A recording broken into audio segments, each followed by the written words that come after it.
Hello there. Welcome to my weekly meditation. I am Reverend Devon, and if you are looking to nurture a progressive faith and are open to a second opinion, please know that no matter who you are or where you are in your life journey, you are welcome in this place. And so please also feel free to like and subscribe and share these messages with anybody you feel called to. The reading today comes from Mark chapter 9, verses 2 through 9.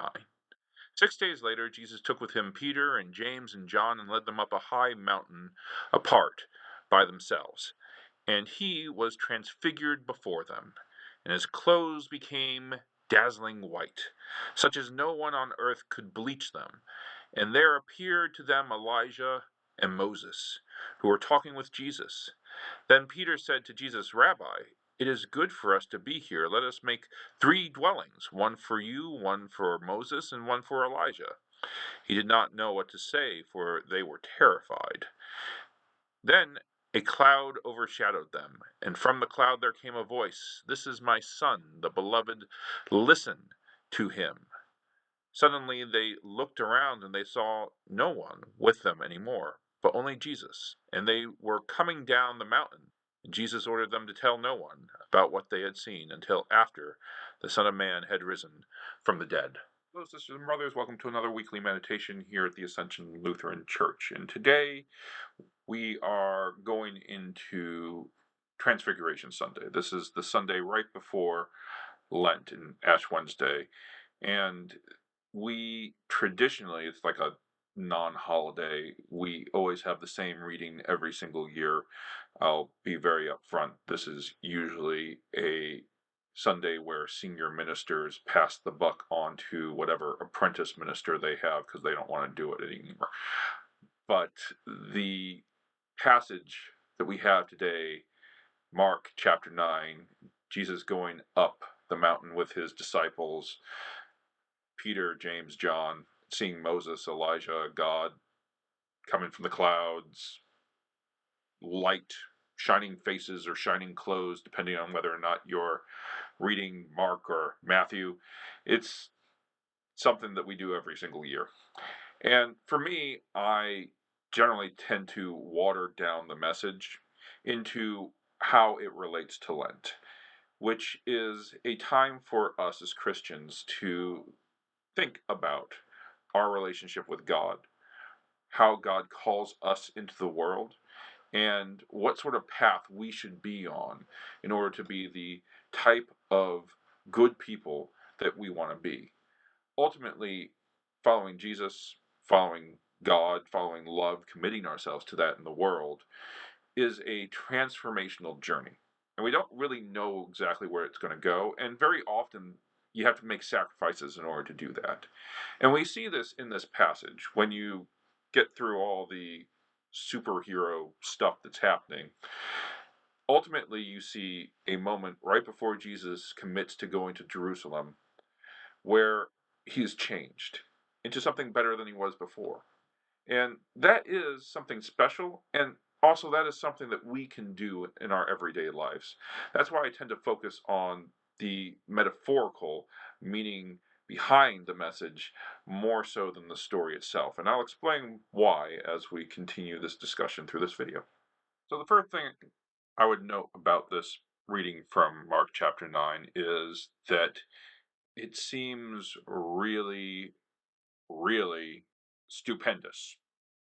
There is a lot of stuff happening here that is otherworldly, and I think it makes sense that any normal person, like the disciples, seeing this all happen, would kind of have their minds blown, which is exactly what Peter, James, and John are depicted being like as all this is happening. But I feel that there are several ways in which you can interpret this all into something that has meaning to where Jesus goes after he comes down from this mountain, as he begins to focus his ministry towards Jerusalem. I think that one thing you see here is Jesus being endorsed, his authority being rooted in Jewish tradition.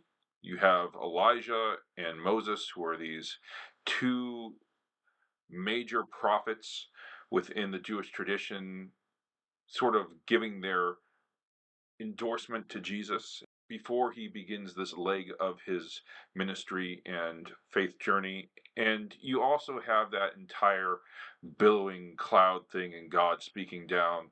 I mean, that's the biggest endorsement that you can get. God's self saying, hey, this is my son, listen to him. So you have a sort of text of authentication and authority. It's kind of somebody notarizing Jesus and saying, this guy's the real deal. Pay attention to him. I think that the other aspect of the story here is that Jesus is taking on a new role before he enters into Jerusalem. Before he goes up this mountain, Jesus is going around in Galilee, he's visiting towns, he's visiting synagogues, he's chatting with people and sharing this new perspective on God and this new relationship that is less rooted in covenant and more rooted in love. And I think that Jesus, maybe himself, was kind of, as he says in John, letting the Holy Spirit guide him like he was a leaf being blown on the wind.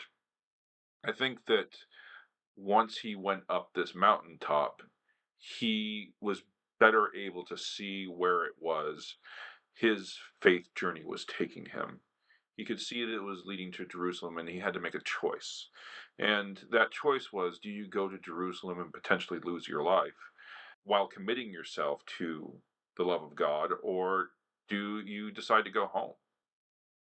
And I think that making that choice, Jesus would have had to have undergone, if not a physical transformation, a spiritual transformation. And it makes sense to me that Jesus' disciples would have witnessed this. It makes sense to me that he would have taken them with him as he chose to make this decision, because I don't think that these sort of transformational journeys are things that we undertake alone.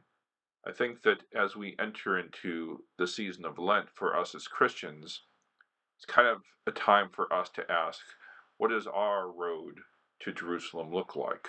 What is it that God is calling us to do? And do we want to answer that call? And how can answering that call transform us into God-centered people, people who want to do what's best and loving for the world? There's a sacrifice that can come from following God, and in making that sacrifice, I feel our perspectives on the world and our place in it can change. And so that second message of transformation, for me, I feel is the point of this passage. There's a message of authority and authenticity, and then there's also a message of transformation. And I feel that the message of transformation relates to us, people who are trying to follow Jesus in the world. And so, why is this important? Why do Lent? Well, Lent is a time for Christians to be intentional about following our call from God. A lot of people fall into this mindset that Lent's just sort of a time where for 40 days we fast. I know that that's been long-standing Christian tradition, but I don't think that that's rooted in what the season of Lent for Christians is intended to be.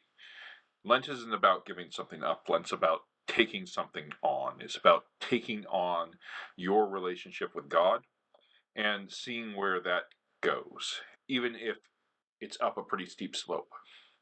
And so, yes, Lent can mean sacrifice, but I feel that that's only in relationship to what it is you feel you're being called to do. For ministers, honestly, Lent doesn't really feel too different than any other time of year because, let's face it, we're lucky we get to be professional Christians, and you're always trying to follow that call of God if you're serious about doing your job. But that call of God can lead you to places that are uncomfortable. A lot of people ask me, Pastor Devon, why are you always so political? And my answer to that is that's where I feel the call of God, the call of Christ is taking me. When I read the gospel and I see the example of Jesus going into Jerusalem, I see a person who is concerned with the events of his time. He's concerned about society and the way in which people with power are treating people. And I think it's important for people of faith to speak true to their values as it relates to where we are as a society. So, for instance, I am very upfront about not agreeing with the genocide that's happening in Gaza. That does not mean that I don't feel that our democracy is on the ballot this year, and I would encourage people to vote. I'm not telling people how to vote, but I am making it very clear how I feel about these issues because I think that I have a moral responsibility to do so. And that may get me into hot water sometimes, but only in the same way that I think a person, anybody really, called to do the right thing can find themselves in hot water. Are you causing good trouble in the world? Are you climbing a slope that will develop the muscles in your soul that help you be a good person? That's what Lent's about. Lent's about challenging yourself to do the right thing for you in your life, as far as your understanding goes, even if that is uncomfortable. And that's the sacrifice. But that's also the gift. And that is also the thing that can transform you. The nice thing about Lent in church, in my opinion, is that, like Jesus going up this mountain with his disciples, we don't need to go on this journey alone. It's good to have a second opinion. It's good to have other people who are taking similar journeys whom you can communicate with and share ideas with and sort of refine what it is you're doing. I think that having a supportive community is important when you do things like Lent. Otherwise, you're probably just going to be like, oh, it's Lent. I'm going to give up eating donuts and then I'll be good with God. Well, as I said, I don't think that that's what it's about. I think that there's a much deeper meaning to this season, and it's totally worth taking the time and the effort of committing yourself to doing good things as you feel called to do them for 40 days, just to see what it feels like. And so here we have an example. It's a pretty stupendous example of Jesus being transformed by the work that he is doing. It's not work done in isolation.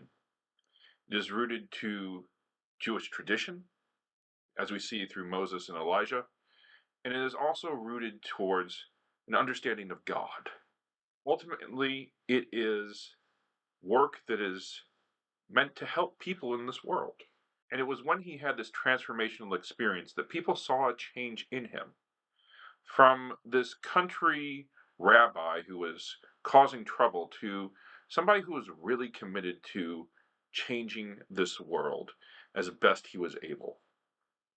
Jesus made a decision. And that decision didn't just transform who he was, it transformed everything, really, because it brought him to Jerusalem. Amen.